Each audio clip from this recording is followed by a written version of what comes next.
بسم اللہ الرحمن الرحیم۔ حضرت ابو ہریرہ رضی اللہ تعالیٰ عنہ سے مروی ہے کہ رسول اللہ صلی اللہ علیہ وآلہ وسلم یہ دعا فرمایا کرتے: اے اللہ، میں قبر کے عذاب سے بچنے کے لیے تیری پناہ میں آتا ہوں، میں آگ کے عذاب سے تیری پناہ مانگتا ہوں، میں زندگی اور موت کے فتنے سے تیری پناہ مانگتا ہوں، اور مسیح دجال کے فتنے سے تیری پناہ کا طالب ہوں۔ حضرت ابو ہریرہ رضی اللہ تعالیٰ عنہ سے روایت ہے کہ نبی اکرم صلی اللہ علیہ وآلہ وسلم نے فرمایا: قبر کے عذاب سے اللہ تعالیٰ کی پناہ حاصل کیا کرو،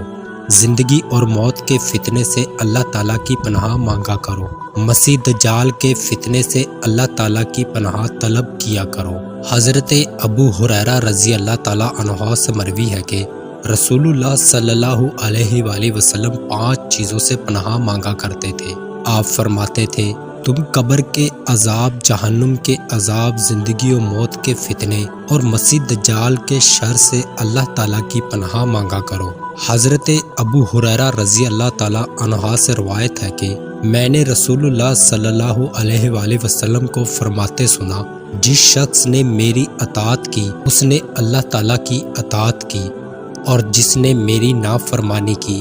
اس نے اللہ تعالیٰ کی نافرمانی کی۔ آپ قبر کے عذاب، جہنم کے عذاب، زندوں اور مردوں کے فتنے اور مسیح دجال کے فتنے سے اللہ تعالیٰ کی پناہ مانگا کرتے تھے۔